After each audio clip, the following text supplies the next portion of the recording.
whom he has chosen, he has shortened them.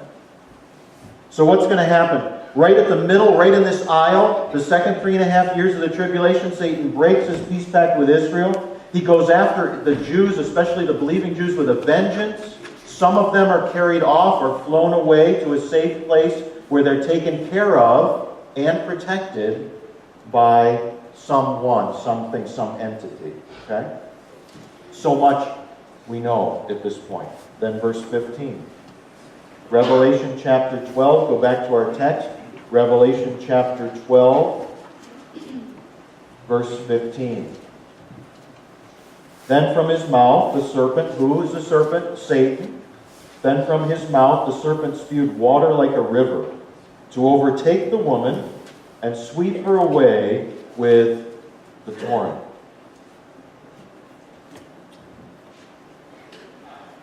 Look, God will give the believing Jews exactly what they need, exactly when it is needed. Just as the whoever helps them is going to be prepared for them just at the moment that it's supposed to be ready. The place is already prepared where they're supposed to go. God is always on time. God is never early and never late. Do we trust God to be on time in our life? Or do we always push Him, want Him to be early? Oh God, you don't know what I'm going through. Why don't you just come right now? We want Him early. But God's always on time. Men, you know this. You men who have a good marriage, you've learned to never push your wife to be on your time, but to just wait for her to be on her time. If you've learned, if you have a good marriage, to sit down and shut up no matter how long she takes. And never start the car and sit in it. You might run out of gas. You know what I'm talking about? And under no circumstances ever, ever, ever blow the horn. You know what I mean? Newlyweds learn this stuff. And never pace. When you pace, you become a moving target. And when you finally get to your destination, never, ever, ever talk about in public what made you late. Because if you do, there will be war on earth. Men do some really stupid things, myself included. And one of the stupid things that men do is they actually believe that they're in control of their own house. A husband had just finished reading a book titled The Man of the House. And filled with newfound manhood, he stormed into the kitchen and walked directly up to his wife and pointed his finger right in her face and said, "From now on, woman, I want you to know that I am the man of the house and my word is the law. I want you to prepare for me a gourmet meal for my dinner, and when I'm finished eating, I expect a wonderful dessert. And after dinner, I want you to draw me a bath so I can relax. And when I'm finished with my bath, guess who's going to dress me and comb my hair?" The woman glared at him for a moment, looked directly in his eyes and said, "The funeral director'd be my guess."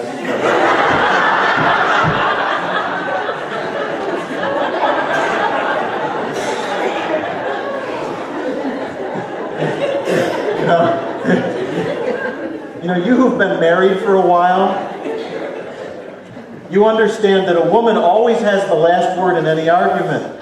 And anything that a man says after that is just starting a new argument. So just be quiet. And a married man should always forget his mistakes, because after all, there's no use having two people remember them all. So happy Valentine's Day. Really, the point is, God is always on time. We want Him to be on our time, but God's on His time. And sometimes the best thing for us to do is to sit down, be quiet, and relax. And trust Him. Because He'll be there. And when He comes, He's able to take care of things. Just as God will take care of His chosen people, the Jews. God will take care of us. God is already prepared. Look at verse 14 of our text. He's already prepared a safe place for the Jews to go. It's already there. It's already done.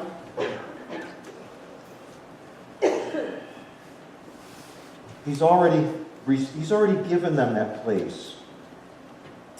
Have you ever felt like you're in limbo?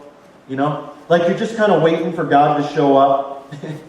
You know, sometimes we go through these phases in life where it seems like you're on a shelf. You know, you're just set aside, you're just in limbo, you're just waiting for God, and like He's never going to show up. Well, maybe what you are is not really in limbo. Maybe you're actually in a safe place, like the Jews will be taken to, where God is nurturing you and preparing you for His greatest blessings. Maybe you're not really on a shelf. Maybe you're in a place where you're being prepared. Isaiah 40:31, you all know this verse. It says, "But those who hope in the Lord will renew their strength." Some versions say, "Wait on the Lord will renew their strength. They will mount up with wings like eagles, run and not grow weary, and walk and not faint." To hope in or to wait for is really the same concept. You know, if we're waiting, we believe He's going to show up. And when He shows up, He's actually able to help us. Have you ever locked your keys in the car? No. You know, you feel like a real stupid idiot, don't you? You know, I did it so often, I used to carry a key in my wallet. That way I didn't have to call my wife and say, "Michelle, I'm an idiot. You know, come and save me." You know, when you make that call after you've locked your keys in the car, you know, you believe that the person's actually coming, right? And that they have a spare key and that they'll be able to let you in. You know, she said she was coming. I guess I just got to wait. When she gets here, she'll get here. You know, it's the same concept. You know, do we believe that God is able to help us? Do we believe that He's going to arrive? Are we willing to wait for Him to arrive? Or will we just like smash the window of our car, believing God's not going to show up, and smash it in, I'll get my keys myself. Forget about it. You know, do we want to soar above our circumstances like on eagle's wings, above our fears, above our problems? Then we have to be willing to stop smashing windows every time we think God is late and start waiting for Him to show up, believing that when He shows up, He has exactly what we need. And sometimes it seems like God is late, but He's always on time. And sometimes it seems like we're on a shelf just waiting for Him to show up. But sometimes and very often it's not a shelf, it's actually a place of preparation. Because if you didn't go through that, you would never, ever be able to receive His blessings. Look at verses 15 and 16.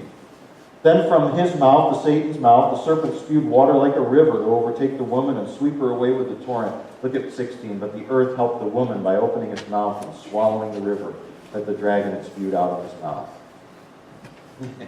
Ever felt like you're going to drown? You know? Like everything in your life is going wrong? Like Satan has spewed out a river against you? You know, take heart. The Lord knows those who are His. Just as He will protect the Jews during the greatest tribulation the earth has ever known, He can take care of you now. And when Jesus shows up, if we're willing to wait for Him, He can swallow up the torrent that's out to get us, the thing that we think is going to drown us. He can swallow it up and use it to sustain us when our dry season comes, just like a well that's sunk down deep into the earth. You know, when Michelle and I entered the ministry, we had this, you know, this wonderful whole, you know, pie in the sky idea about how amazing it would be and how God is going to take care of us and how great